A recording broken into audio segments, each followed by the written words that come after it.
fallas de cortocircuito, entonces esas son muy grandes y esa es la capacidad que tiene. Por eso que existe el cálculo de corriente de circuito en las instalaciones, no por nada.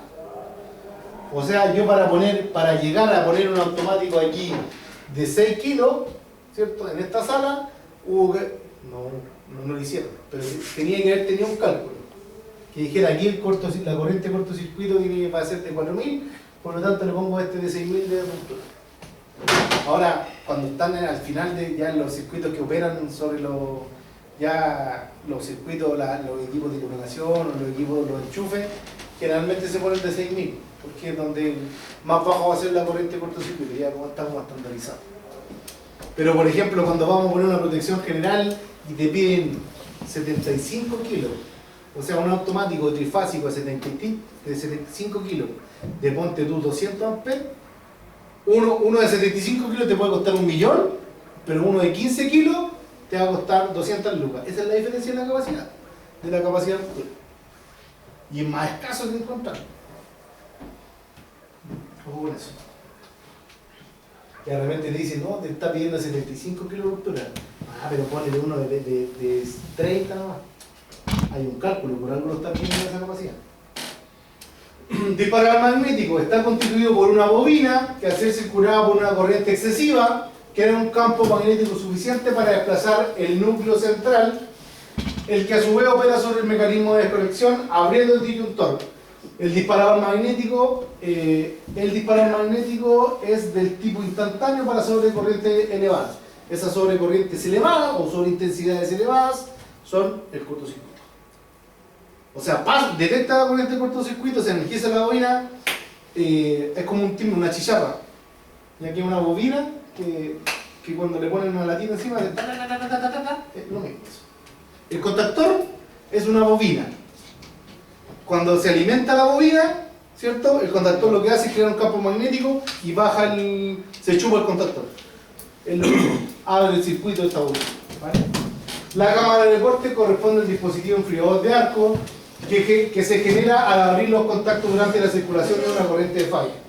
Tiene cierto número de placas metálicas, ferrosas, aisladas unas de otras, que producen enfriamiento del arco, que es dividido por una serie de pequeños arcos que se producen entre una placa y otra, ofreciendo la tensión de arco en sentido opuesto al voltaje aplicado.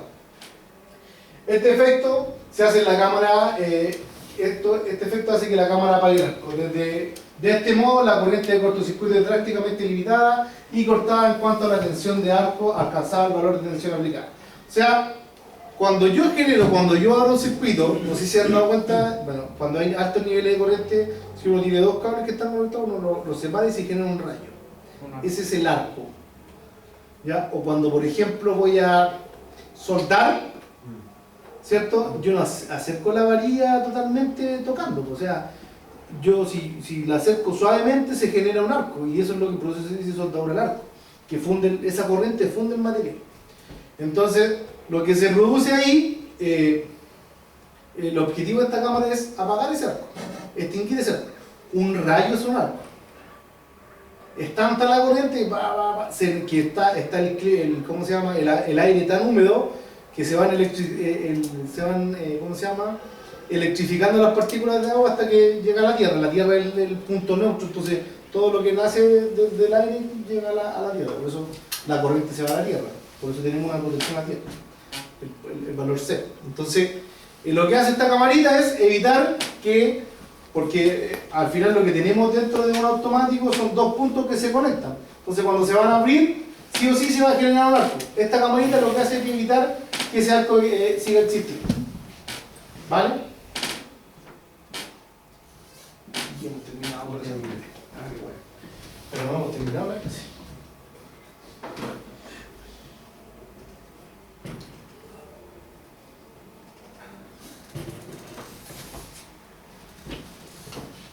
Muy temprano para irnos para casa.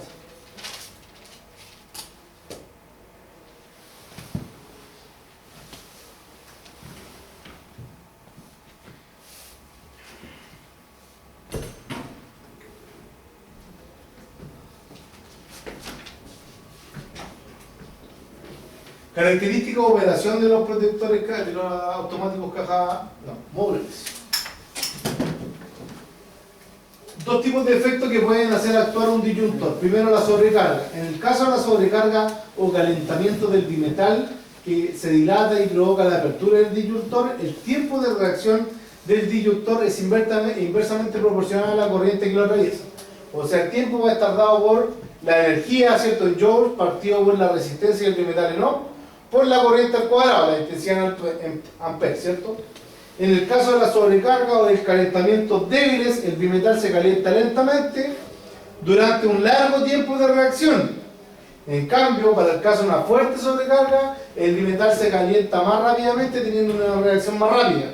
O sea, si yo tengo una protección, un automático de 10 amperes y pasan 10, 11 por ejemplo, se va a demorar más en actuar, porque se tiene que calentar el bimetal y luego deformarse y abrirse. Ahora, si pasan 20, se va a calentar más rápido. Por lo tanto, se va a deformar más rápido. Mientras más grande la sobrecorriente, más rápido se va a deformar. ¿Vale? Eso hay que tenerlo claro.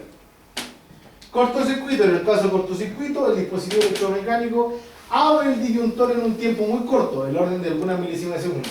En general, el tiempo de apertura en contacto de los interruptores termomagnéticos tradicionales como máximo igual al tiempo de duración del primer ciclo de la señal alterna fundamental. Es decir, el tiempo va a ser igual a 1 por 2 por F, 2 por la frecuencia de la señal en Hertz.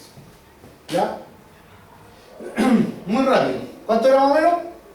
¿0, cuánto? ¿1? 0,01. ¿Y en el tiempo cuánto? ¿En qué tiempo era de la onda? Claro. Muy bien. Características de intervención. Las protecciones termomagnéticas modulares se clasifican en tres grandes familias de curvas. Las que corresponden al tiempo y corriente de desconexión de la protección. Bajo las diversas condiciones de corriente, estas curvas se caracterizan por las siguientes corrientes de referencia. Primero, corriente nominal o IN. La corriente a la cual se refieren todas las especificaciones de construcción del aparato y que representa el valor unitario de la característica de funcionamiento. Es la corriente a la cual, si yo supero ese valor de corriente, debería operar. Cuando me dicen este automático de 10 amperes, esa es la corriente nominal. El de 16, esa es la corriente nominal. 20, 25, 32, 40, 50, 63, 70, 80, y de ahí pasa a caja mundial. Creo que hasta 63 en Moore. Corriente de no funcionamiento, INF, valor máximo de sobreintensidad, el que no hace disparar el interruptor dentro del tiempo convencional. Corriente de funcionamiento, valor mínimo de sobreintensidad que hace actuar al interruptor dentro del tiempo convencional. Todas las corrientes características adoptan diversos valores en función a la norma a la que se refiere. Característica de intervención del interruptor automático, ¿cierto? Y aquí está definido, de acuerdo a la norma, ¿cierto?, su corriente nominal, su corriente de no funcionamiento, su corriente de funcionamiento. ¿Vale? Las curvas de respuesta a la protección termomagnética se clasifican según el umbral de intervención magnética de la protección. Otro término, pregunta de prueba. Capacidad de ruptura. Es la más grande intensidad de cortocircuito que puede interrumpir el disyuntor en condiciones de tensión y factor de potencia y de cortocircuito determinado por la norma. La protección deberá ser capaz de, después de cortar, de funcionar normalmente y de responder todavía a las exigencias propias de la red. O sea, es la capacidad o la corriente que puede interrumpir, máxima que puede interrumpir el automático y seguir funcionando en condiciones normales. ¿Vale? ¿Cómo, profe? Es la capacidad, la corriente máxima que puede soportar el automático, el disyuntor o el interruptor termomagnético, ¿cierto?, que puede soportar y luego de eso seguir funcionando. Ese cortocircuito, profe. La corriente de cortocircuito Pero es la corriente máxima de cortocircuito. sí, porque en realidad no, por sobrecarga nunca va a llegar a una corriente tan No, alta. la única opción es cortocircuito.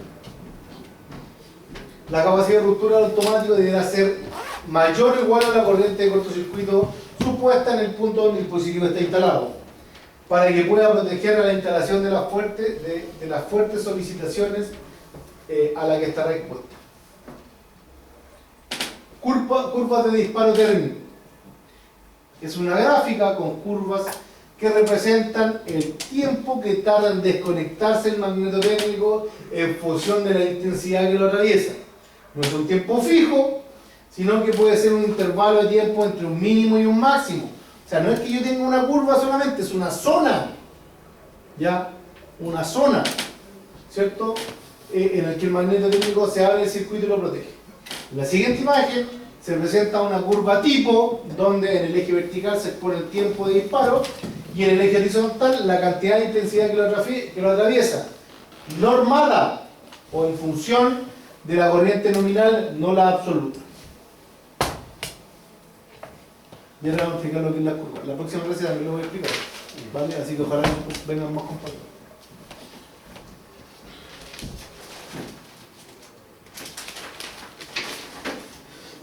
Esto sale la prueba por si acaso.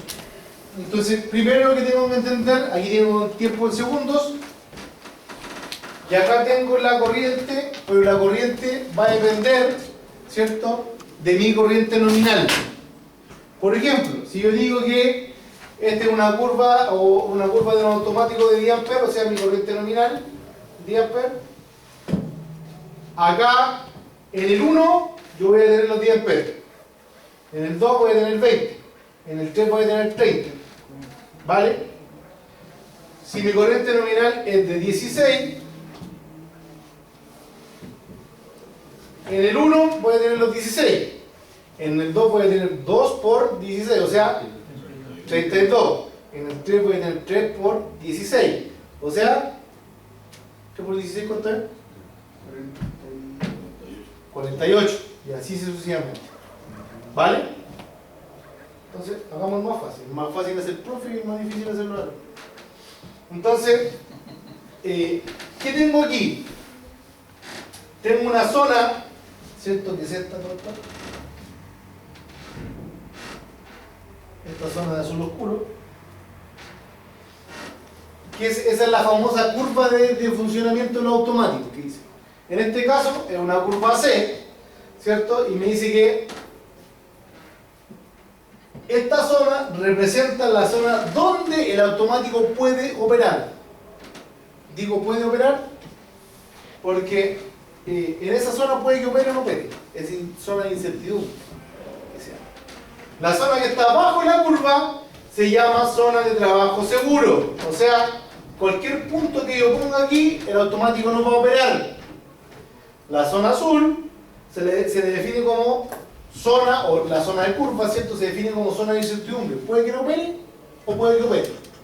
Y la zona que está sobre la curva se llama zona de disparo seguro, o sea, si yo atravieso o me paro en cualquier punto sobre esa curva, sí o sí el automático va a operar. ¿Ya?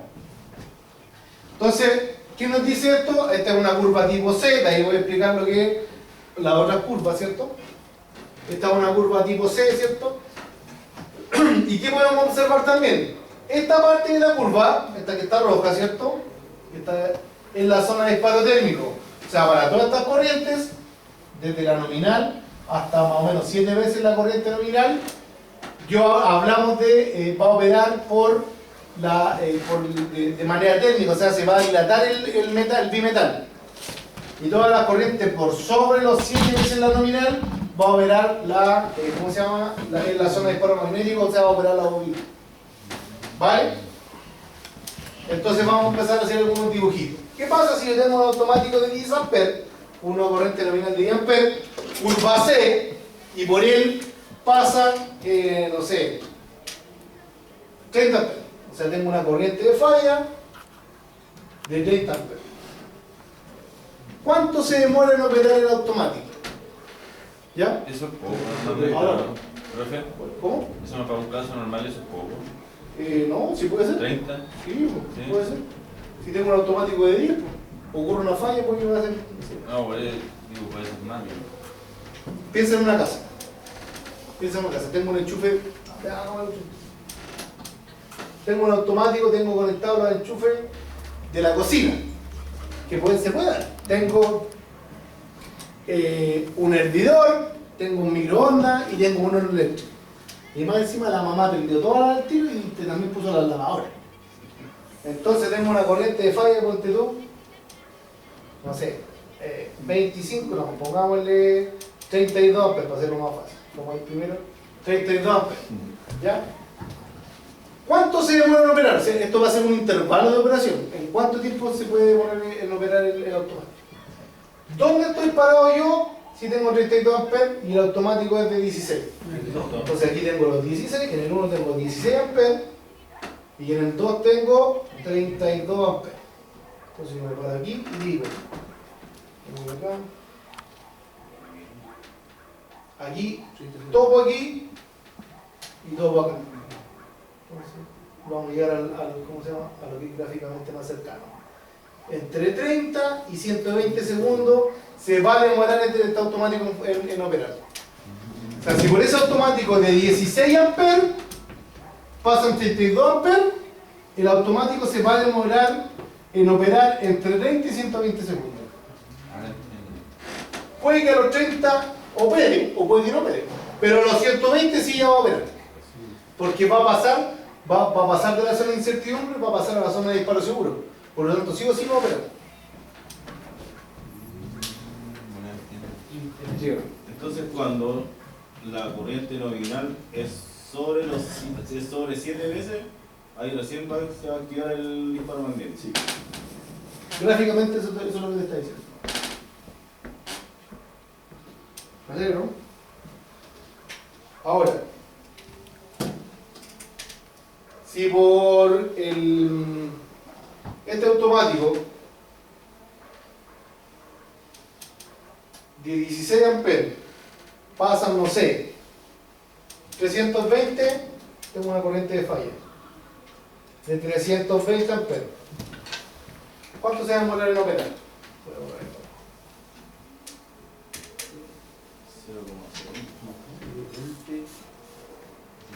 0,0. ¿Dónde estoy parado acá? En el 20. En el 20, ¿cierto? Que hizo su compañero, dijo los 320, los divido en 16, me van en el 20. 20. ¿Cierto? Entonces aquí subo, llego aquí, llego aquí, para allá, y acá me voy por aquí.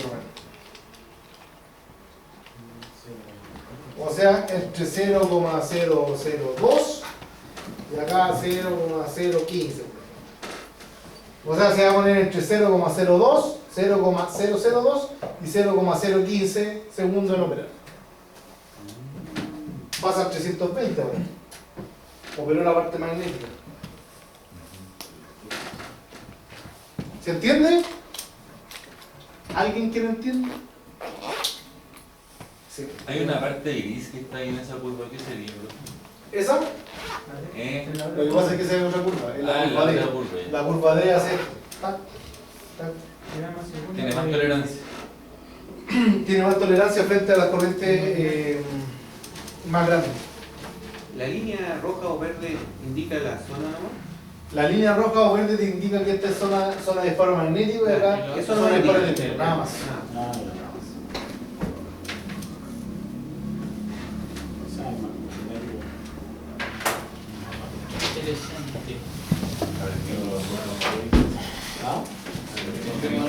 Claro. Próxima semana. Puede que el video.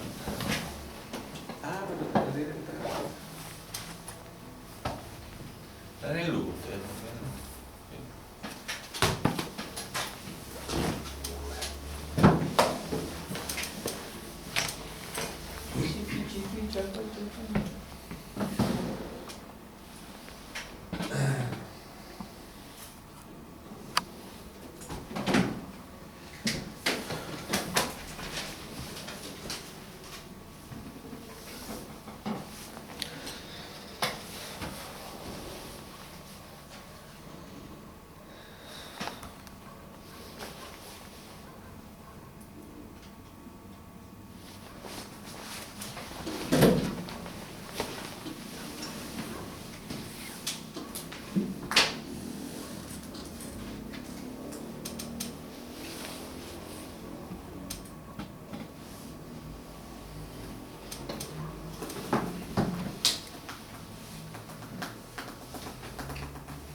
Entonces ahora, ejercicio, tengo, el número 1, tengo una corriente nominal de 20 amperes, o sea, tengo un automático de 20 amperes. Y tengo una corriente falla de 100 amperes. ¿Cuánto es su tiempo inicial y su tiempo final de función de operación? Ejercicio 2, tengo una corriente nominal de 32 amperes y una falla de 960 amperes. ¿Cuánto es su tiempo inicial y su tiempo final de funcionamiento o de operación? Y en el ejercicio número 3 tengo una corriente nominal de 6 amperes y tengo una corriente de falla de 36 amperes. ¿Cuánto se demoran a actuar? El tiempo inicial y tiempo final. Número 1. Número 2. Vayan saliendo a uno, si no, no lo dibujan ahí, le hacen todo lo que quieran. Vayan saliendo a uno, porque lo tienen que rayar el gráfico.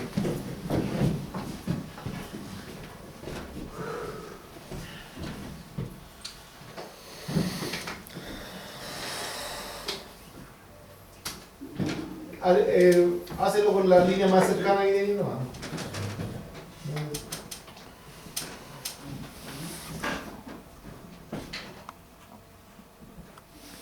Espera, deja que termine un poquito. 1,2 ya y 4, no, estáis sobre el 5. 5, sí. 5, ponle 5,2. No da lo mismo.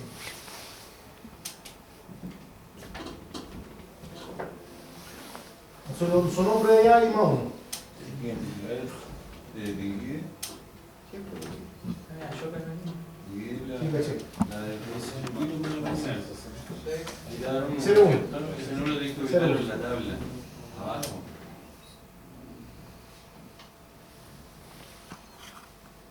¿Te acordaste? Ya, ¿cuánto te eso?